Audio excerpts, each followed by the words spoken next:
President Buhari said this while presenting the 2017 appropriation bill to the joint session of the National Assembly. For many years, we have depended on oil for our foreign exchange revenues. In the days of high oil prices, we did not save, we squandered. With that, I welcome you to Pointblank this week. As usual, I come to you every week at this time and give you an honest perspective. And the way I see things, I give it to you. I give you my thoughts. I explain to you in the simplest of ways that I know exactly how I see and feel about things.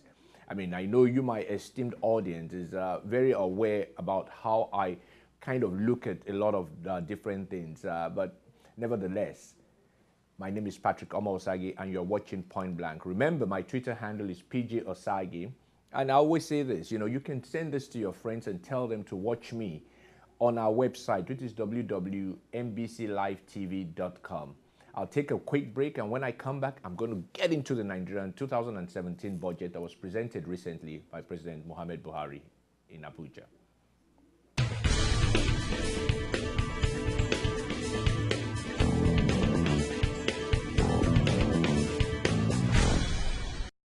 Welcome back.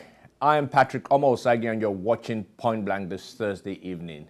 Now to the budget. Like I said, it's the 2017 budget that has just been presented by the president. The budget is 7.2 trillion naira. Wow, that's a lot of money. But look, in terms of, naira dollar value, that's only $24 billion. Do you know what? The 2016 budget was 30 billion. So why are we going down? Is it also part of the recession? So, hey, but that's not what I was expecting. I was expecting a budget that really focuses on certain areas of development, areas that can create work, that can create jobs, because that is probably one of the bigger problems in Nigeria today. We have become a nation that really kind of relies on only the service industry. You look at the industries that are doing well in Nigeria, all private though, they're all in the service realm. We don't have a manufacturing base. We don't really have what you call an industrial base, especially modern industry, which is really technology, all about technology. We don't have that.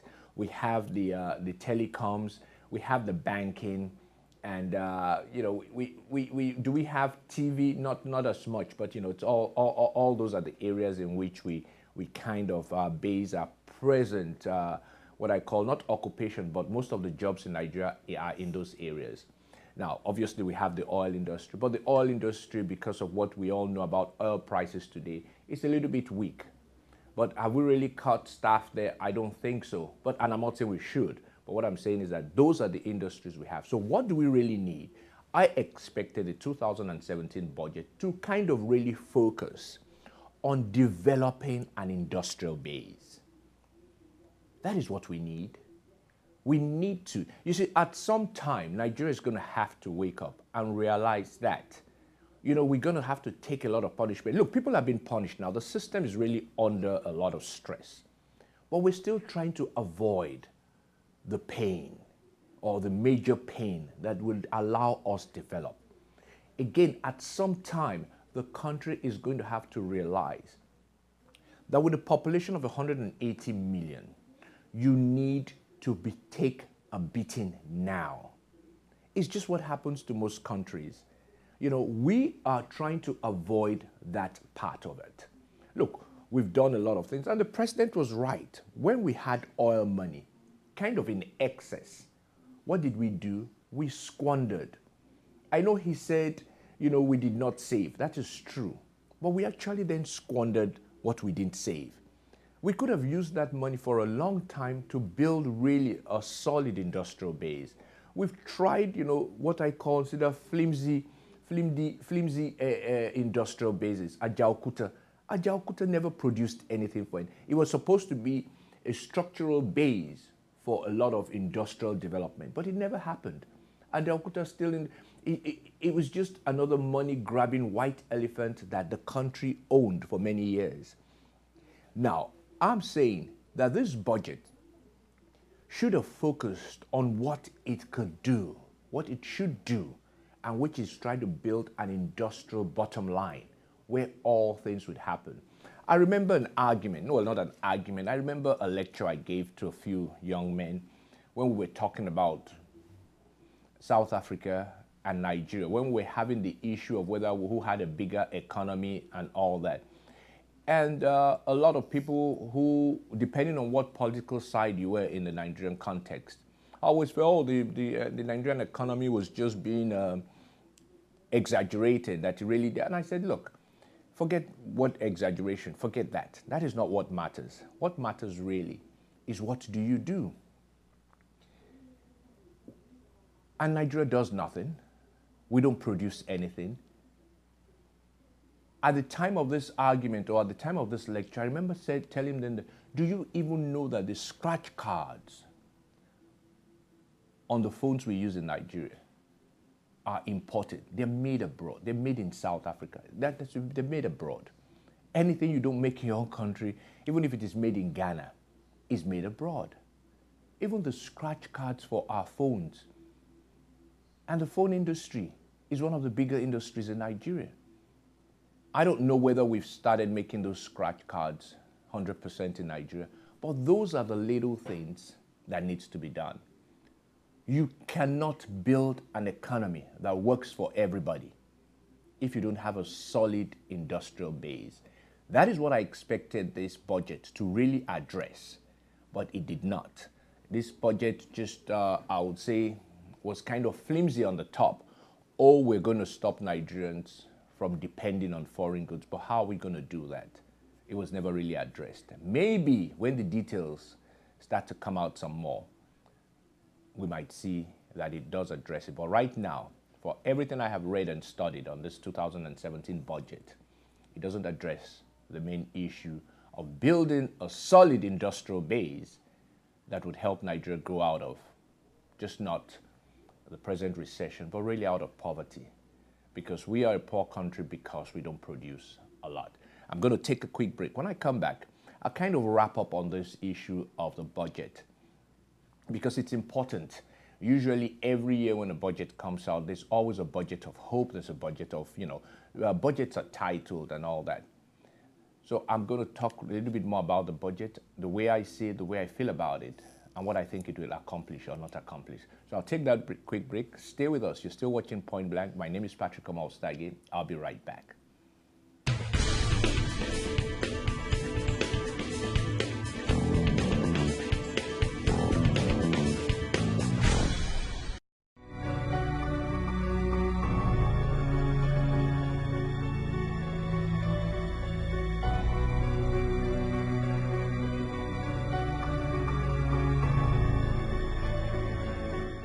Welcome back. You're still watching Point Blank. My name is Patrick Omalstagi, and I'm really focused. I mean, and some of you that have been watching from the beginning would say, oh, maybe I'm upset about, the budget. Or, no, I'm not. I'm only looking at a budget of 2016 and looking at 2017 going forward. As I talk to you now, any one of you watching, can you point to one thing in the 2016 budget that you think was accomplished? You see, this is the problem we keep having as a country. Nobody questions issues. Look, I don't live in that country, but I kind of live with that country. It's my country of birth. I live and breathe what Nigeria does. I live for its success. I live for its failures. I want it to succeed. 170, 180 million people. It's not a joke when it comes to economics. It's not a joke when it comes to making things happen. Provisions have to be made for certain things, but there's got to be a baseline. And I said earlier, the baseline for Nigeria has to be an industrial base. You have to find things. I mean, you ask me, what's the first thing you really want to talk about when it comes to industrial, building a base for industry in Nigeria? It's power. That country needs to solve its power problem. And I have said this many times and I've written about this many times. You're not going to solve the Nigerian power situation in one go or in one time, in one fell swoop. It's not going to happen. But you can do it parts by parts. If you want to give Lagos industrial area, Oshodi, and a couple of other places that have a lot of industries, Ikeja, Why not give those areas or find a way to develop power? Make it constant for them. Why do we think we can give Maiduguri power at the same time with Lagos? You know, we can't do that. It's not going to happen. The country is too large. The country is too disorganized for us to think that we can set up a system that immediately gives the entire country power. It's not going to happen. This thing can be broken down and done more efficiently and even effectively. So look, that's the first base of any industry, is to have power. Power runs everything. But when you notice, the issue of giving us power has continued to dwindle as the months go by. Earlier this year, late last year in 2015, it was all over our tongue. It's what we talked about. The minister that was put in charge of power was, an action governor, former Lagos State Governor, Fashola.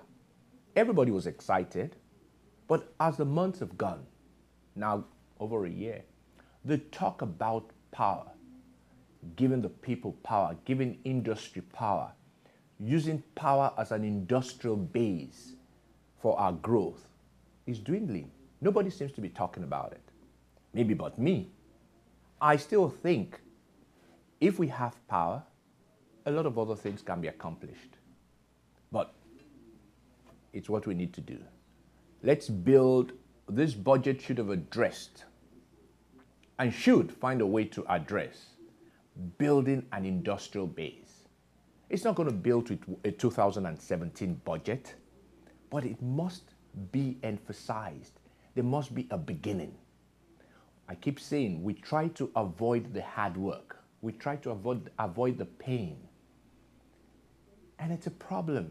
It's a big problem in the Nigerian concept or the way we conceptualize things. The reason the Lagos-Ibadan Express route has given us problems for years is just because of the problems of reconstruction or the problems of repairing, the problems of expansion. We start to think that, man, this is going to cause a whole load of problems. True. It's going to be tight. It's going to be painful. It's going to be difficult. But it needs to be done. And it needs to be done at some time. You can't keep running away from the issue. So if this 2017 budget is going to have any kind of play that would be beneficial to the people of Nigeria, it should really try to come back and address of developing an industrial base. When I come back, because I'm going to take a long break now, I need a water break, I need a business break. I'm going to take a break. When I come back, I'm going to address something that which I talked on last week, which was the issues concerning the Super Falcons. That has been partially resolved, but it's good because partial resolving something is okay without trying to resolve it at all. So we'll talk about that. But in my last segment, I'm going to have a guest with me. And we're going to be talking about the reason for the season. You all know what that season is. So I'll take that break and I'll be right back.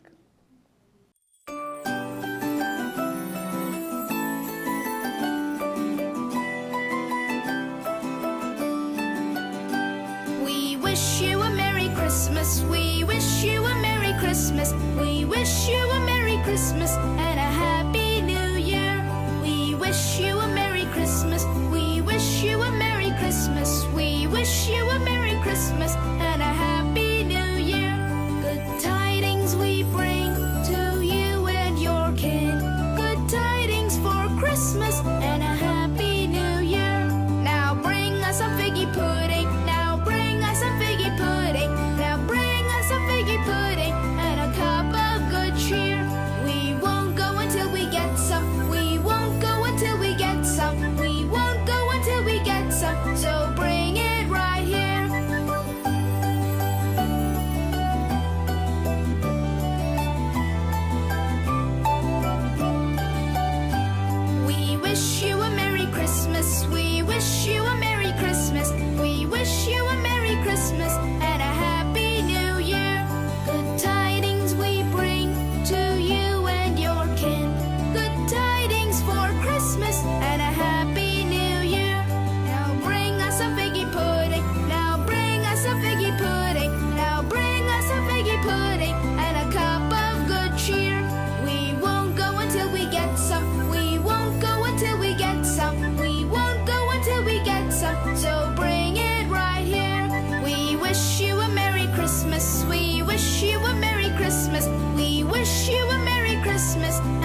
Welcome back. You're watching Point Blank this Thursday evening. Last week was one of those weeks that I had a guest on. My guest called in from Lagos, Nigeria, Bode Oguntui, who's a football analyst. He writes about sports, but he also very, very good with football. And we talked about that raging issue at that time, which was really the sit tight by our Super Falcons, our 8-time winning Super Falcons. They've won the African Women's Cup 8 times. During a sit-tight mode, they were not going to leave until they've been paid every dime they were being owed. By all calculations that we had from different areas and from the press, but never really confirmed by the Football Federation or even by the ladies themselves, the going number was about $25,000. This week, or late last week, the federal government ponied up some money to the Football Federation to pay the young ladies. I think every one of those 23 players got, I think upward to about 8 million naira. It doesn't cover all what they said they were owed. So the ladies, in their own way, of course, I always tell anybody, take the money.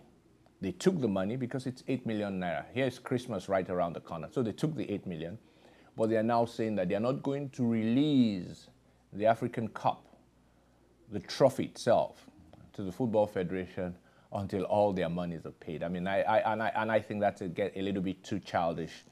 I'm going to hold your shoe until you give me my, my 10 kobo back. We used to do that in primary school. Well, you're eventually going to give the shoe back when, when it's time to go home. And that's exactly what's going to happen. I'm not saying that, they shouldn't get paid. I mean, they should get everything they're worth or everything they promised, because I think that's what's more like it. But look, going forward, here is my advice to both the Football Federation and to Nigerian players. Get a contract. Get a contract. Form a national team union. You don't even have to be there the next year, but get a union that represents national team players. We need to do that. Otherwise, we're going to keep going back and forth with this kind of a problem. But now they have some money. It's time to spend some good money at Christmas, and they'll be fine. So I'm going to take a last break. When I come back, I'll be joined by my guest.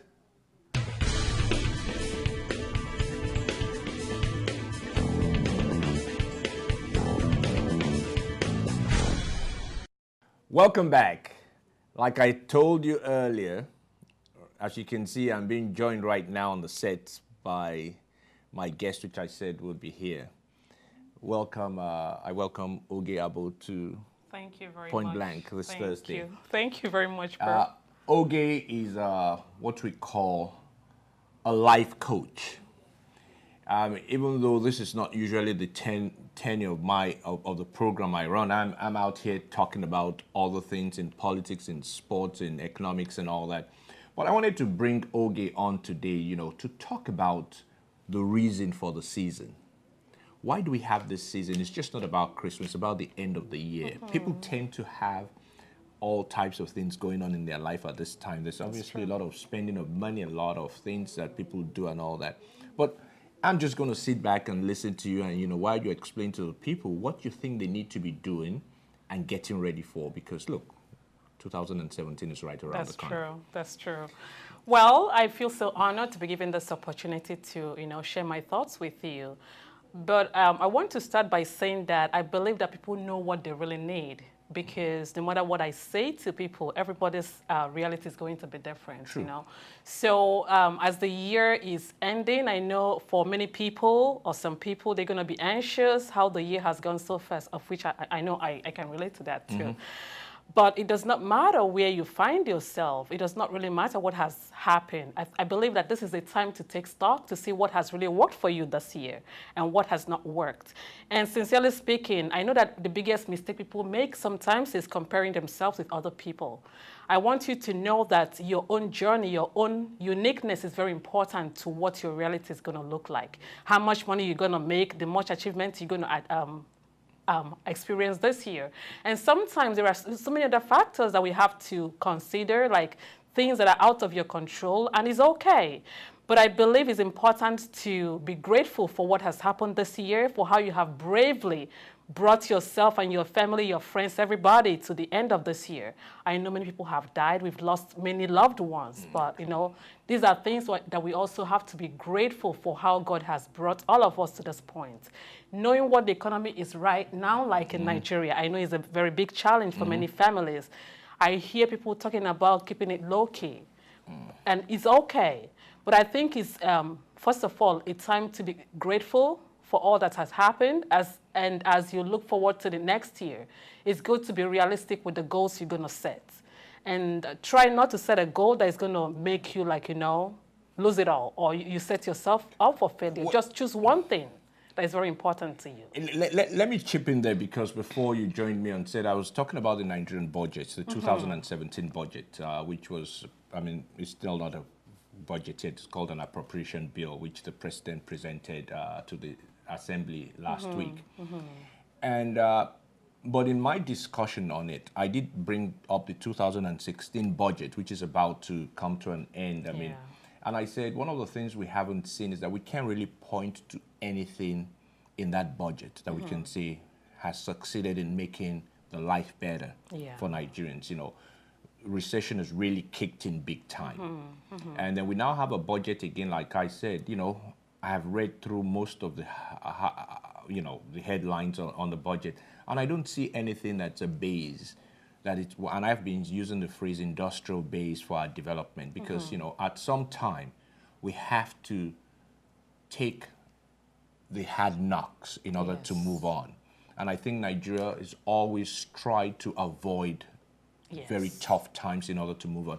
Can you relate that to really what most people try to do really in our lives at times? At times we want to avoid the pain, even though we know it's going to at some time come, or it's a necessary thing for us to go through. I'd like you to try to, I mean, help us out on that. Well, my thoughts, or what I can really talk about that, is that what Prof said is very true. Sometimes we don't really want to face our ugliness or the hard part about who we are. And sincerely speaking, these are also things that we need to think about, because for us to get to where we really want to be, we have to also be ready to face the not so pleasant areas of our realities, you know?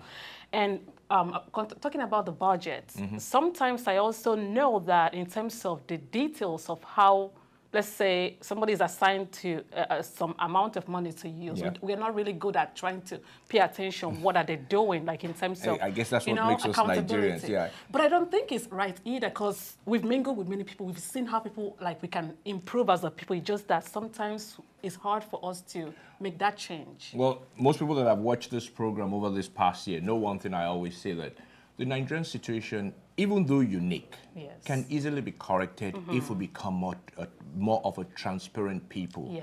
That is something where we continue to hide and do things almost in hiding. But look, Oge, I'm really happy that you were able to join me. And just to, again, I said you're here to give people a reason for the season. Thank you very much for coming on. You're welcome. Thank you. I'm really glad joining you today. Hey, the Christmas is a couple of days away when you watch this program. So on behalf of myself, my family, my friends, and you all, and of course the family here at MBC, I'm wishing you all a Merry Christmas. I'll see you next week. That's what I'm not going to say, and a Happy New Year, because I'll be back here next week and I'll give you my New Year greetings at that time. So have a good time. Good night.